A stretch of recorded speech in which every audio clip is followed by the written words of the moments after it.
હાય, આજે બીજો દિવસ છે અને ગણેશ મહોત્સવનો. તો જય ગણેશ.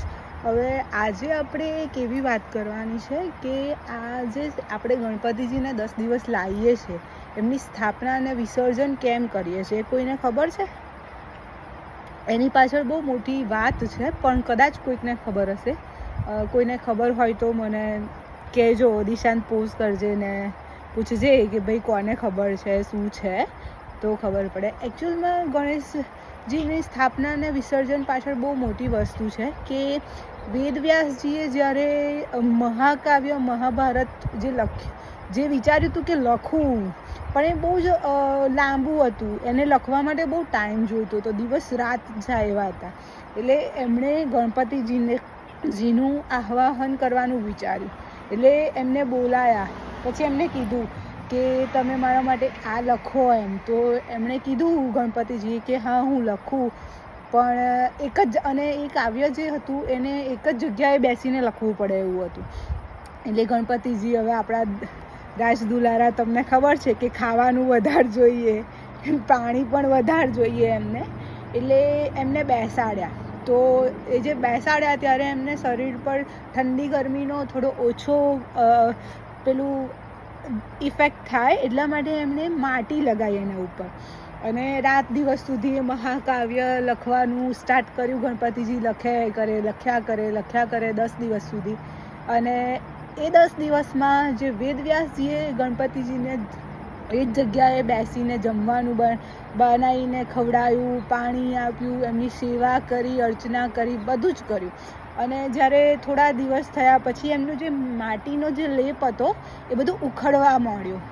પછી એમનું જે શરીર છે એ થોડું જકડાઈ ગયું. હવે એ જે જકડાયેલું શરીર હતું, જે સ્થિર થઈ ગયું હતું, એને પાર્થિવ ગણેશ નામ આપ્યું.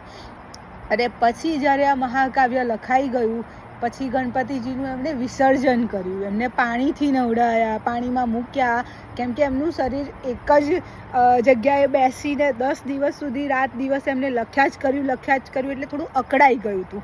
એટલા માટે આ વસ્તુ થાય છે. એટલે એમની સ્થાપના આપણે ભાદરવાની ચોથ જે હોય છે સુદની, એને આપણે ગણેશ ચતુર્થી કહીએ છીએ. એ દિવસે આપણે એમને બોલાવીએ છીએ, બેસાડીએ છીએ, 10 દિવસ સુધી એમની સેવા અર્ચના કરીએ છીએ. એનું પાછળનું કારણ આ છે કે મહાકાવ્ય જે મહાભારત લખવાનું હતું વેદવ્યાસજીએ, એ એમને ગણપતિજીને બોલાવીને લખાયું ને 10 દિવસ એમની સેવા પૂજા કરી. બરાબર, એટલું જ હતું. અને બીજું, કાલનો પ્રોગ્રામ મને બહુ બધા રિવ્યૂઝ મળ્યા છે કે બહુ સારું થયું. મને થોડું દેખાતું હતું, નહોતું દેખાતું, હું ઓનલાઈન સ્ટીલ હતી, પણ અમારા ભુવાજીએ જબરજસ્ત કોમેડી કરી છે એવું મને ખબર પડી છે. અને બહુ સારું એવું તમે લોકોએ કોઓપરેટ કર્યું છે.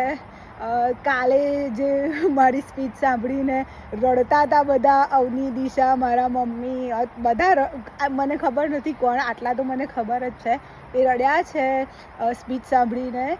મને પણ હું તમને બધાને બહુ મિસ કરું છું કે મારે પણ ત્યાં હોત હું તો આવું કરત, પણ ઇટ્સ ઓકે, અત્યારે અહીંયા છું તો જે થાય છે હું કરું છું.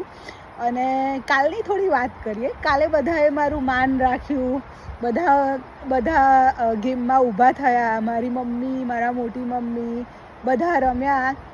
તો કાલે ડુંગર કોણ ચડી ગયું હતું? અમારા વૈશાલીબેન ટેકડો ચડી ગયા હતા.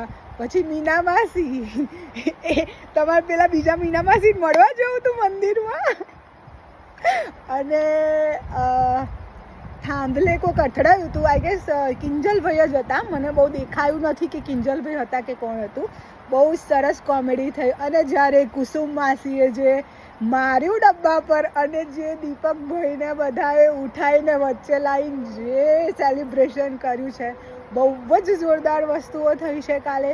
મને આટલું થોડું યાદ હતું, થોડું મેં જોયું હતું, જે મને દેખાયું હતું એ મેં તમને કીધું છે. અને બીજી વસ્તુ કે શર્મા બોયઝ, અમારા શુભમ અને નીલ કાલે રહી ગયા હતા કાલની સ્પીચમાં.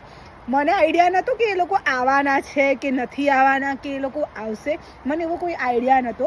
પણ કાલે એ લોકો આવ્યા હતા, ઇન્વોલ્વ થયા હતા, એના માટે થેન્ક યુ. પ્લસ બધા જ ભાઈ લોગના જેટલા પણ છોકરાઓ છે, કિશનભાઈ, બધા માટે એટલી જોરદાર તાળીઓ વગાડો આજે કે એ લોકો આટલું સરસ તમને લોકોને એન્જોયમેન્ટ આલે છે. અને કાલે થેન્ક યુ એટલા માટે કહીશ કે મોટા જે જેન્ટ્સ હતા એમને સામેથી ઇન્ટરેસ્ટ ધરાયો કે અમે રમીએ. તમે લોકો જે અત્યારે જે કરો છો ને તમને બહુ ટાઈમ પછી યાદ આવશે.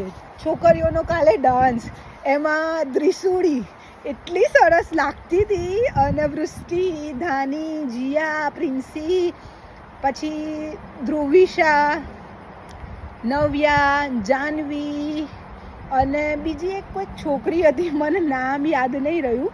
2 જીયા હતી અને એક છોકરી હતી, મને ખબર નહીં, એને કદાચ હું ઓળખું છું, મને એવી ખબર નથી કોણ છે. પણ એમને પણ બહુ સરસ ડાન્સ કર્યો છે અને બહુ સરસ કાલનું પરફોર્મન્સ થયું છે. કાલની ઇવેન્ટ સરસ સક્સેસફુલ થઈ છે. એવી ને એવી ઇવેન્ટ બીજા 9 દિવસ થાય. એટલા માટે તમે લોકો દિશાંતને, વ્રજને, અવનીને, દિશાને, પાર્થ, હર્ષલ, હર્ષ, બીજો હર્ષ, રુદ્ર, માનવ, વંદન, વ્રજ, બધાને, ઉર્વેશ, શુભમ, નીલ, પાર્થુ, તમે બધા એમને હેલ્પ કરજો. અને કિશનભાઈ જે એમનો ટાઈમ બગાડીને આપણાને હેલ્પ કરે છે, એમની પણ તમે લોકો જે કોઓપરેટ કરો છો એ બહુ જ સરસ છે. અને ભાભીસ ગ્રુપ, અમારી ગોપી મંડળ, મોટા બધા જ તમે કાલે ઇન્વોલ્વ થયા, એ મને બહુ જ ગમ્યું. અને બીજું કે તમે લોકો જે આ કરો છો એની વાતો બહુ બહાર સુધી આપણે મોકલવી છે. એટલે તમે લોકો જે પણ કરો છો એ બેસ્ટ કરો. કોમ્પિટિશન ટફ થવી જોઈએ એવું જરૂરી નથી. એન્જોય કરો. તમે લોકો એન્જોય કરશો તો અમને સારું મજા આવશે અને તમને ગમશે તો અમને તો ગમવાનું જ છે. હું આટલી દૂર રહીને પણ મને એવું થાય કે આટલો ટાઈમ થયો, ચલો હું બધાને ફોન કરું, મેસેજ કરું, મારે જોવું હોય છે કે ભાઈ કેવું થાય છે, કે છોકરાઓની મહેનત બધા કરશે કે નહીં કરે. એ બહુ જ લાઈક ટેન્શન જેવું હોય છે. પણ છોકરાઓ એટલું મહેનત કરે છે તમારા લોકોની એન્જોયમેન્ટ માટે, તો તમે એમને સપોર્ટ કરજો. અને ત્રીજી વસ્તુ, આપણે વેશભૂષા 14 તારીખે રાખી છે. તમે બધા જ, હું એવું માનું છું કે 14 તારીખે વેશભૂષા હોય તો એટલીસ્ટ 5 દિવસ પહેલાં બધા નામ ટેલી થઈ જવા જોઈએ. તો 10મી તારીખ સુધી તમે બધા જે બનવાના છો એ કોન્સેપ્ટ રેડી કરી અને દિશાંત, અવની, દિશા, એ 3ને અને વ્રજ 4ને તમે કોઈને પણ કોન્ટેક્ટ કરી અને કોઈ તમારે જે પણ બનવું છે નહીં બનવું આઈડિયા લો, એમને નામ આપી દો. ભાઈ લોગના કોઈ પણ મેમ્બરને તમે નામ આપી દો, તમારું નામ આગળ સુધી પહોંચી જાય અને સરસ તમારું પરફોર્મન્સ થાય. એના માટે તમારા જોડે ઇનફ ટાઈમ છે. અને કોઈને બહુ જ મોટા પ્રોબ્લેમ થઈ જાય તો મને ફોન કરો, મેસેજ કરો. હું તમારા માટે 24/7 અવર્સ અવેલેબલ છું.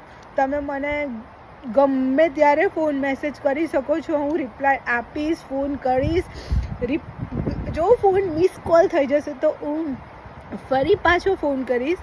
પણ તમને એટલો સપોર્ટ મળશે અમારા તરફથી કે તમે લોકો શાઇન કરો. તો તમે લોકો બધું જ અત્યારે જોડે લઈને ચાલો છો અને ઘરનું કામ બહેનો કરીને આવે છે તો પણ એટલું એન્જોય કરે છે. એના માટે થેન્ક યુ. અને કાલે બહુ સારું તમે લોકોએ કર્યું છે, એના માટે હેટ્સ ઓફ. અને તમારા બંને માટે એટલી બધી તાળીઓ કે તમે લોકોએ એકબીજાની શરમ રાખ્યા વગર કાલે જે પાર્ટિસિપેટ કર્યો છે. Thank you so much. અને જો આવું રોજ ભાષણ તમને લોકોને ના ગમતું હોય તો તમે લોકો કહી દેજો, અમે લોકો થોડું સ્કીપ કરી દઈશું. પણ મારું રોજ એક તમને કહેવાનું તાત્પર્ય એ છે કે તમે લોકો કોન્ટેક્ટમાં રહો અને તમે લોકો આ વસ્તુની અંદર જ રહો, ઘૂસેલા જ રહો. બિકોઝ આ વસ્તુ એવી છે કે તમને તમારું બાળપણ રેડી કરાવે છે. તમે જે નાના હતા ત્યારે કરતા હતા એ અત્યારે કરાવે છે. તમે કોઈ દિવસ આવું ડબ્બા અને લાકડીવાળું કશું રમ્યું હતું કાલે? તમને કેટલી મજા આવી. એટલે આવી ગેમ્સ આગળ ને આગળ થતી રહેશે. તમે સપોર્ટ કરજો બધાને. અને થોડી ઘણી ભૂલો થઈ જાય અમારાથી તો નાના છોકરા સમજીને માફ કરી દેજો. કેમ કે બધી જ વસ્તુ પરફેક્ટ થાય 100% એ જરૂરી નથી. એ હું પણ નથી અને કોઈ પણ નથી. અમે આટલા બધા ભેગા થઈને કંઈ પણ કરીશું પણ થોડું અમારાથી રહી જ જશે. તો તમે લોકો નાના સમજી અને ગાઈડ કરજો. તો તમે લોકો એવું ના કહેશો કે આને મળ્યું પેલાને મળ્યું, આને ના મળ્યું પેલાને ના મળ્યું. તમે લોકો થોડી ઘણી સપોર્ટ કરજો, જેનાથી કાલે જે વિનર્સ થયા છે એમના ફેસ મેં જોયા હતા. એમાં આઈ ગેસ એક જ ફેમિલીના વધારે છોકરાઓ પણ હતા, પણ એ વસ્તુ એવી નથી. તમે લોકો જે વિન થશે એને જ ગિફ્ટ મળશે. કોઈના મમ્મી પપ્પાની શરમ ભરાતી નથી, ભરાશે પણ નહીં. ઇવન કિશનભાઈ હશે તો કિશનભાઈની પ્રિન્સી પણ લાઈક લેટ આવી હશે કે વહેલી આવી હશે તો કિશનભાઈ બી કોઈ દિવસ એવું કરતા નથી. એટલે તમે લોકો કોઈ પણ એવું ના વિચારશો કે અમે લોકો પાર્સાલિટી કરીશું. અમે લોકો પાર્સાલિટી નથી કરતા, એટલે જ અમે લોકો કોઈ ઇવેન્ટમાં પાર્ટ નથી લેતા 5-6 જણ, કે અમે લોકો કદાચ જીતી જઈએ તો અમારા પર બ્લેમ ના આવે. સો અને હવે એવું છે કે વેશભૂષા મેં જેમ પહેલાં કીધું કે 14 તારીખે રાખી છે, તો તમે બધા નામ લખાવજો, બધા પોતપોતાના કોસ્ટ્યુમ રેડી રાખજો, અને આજની જે ગેમ છે એમાં સપોર્ટ કરજો, રમજો, જીતજો. અને જે પણ જીતો એ મને મેસેજ ફોન કરજો તો મને ખબર પડે કે આ જીત્યું છે. અને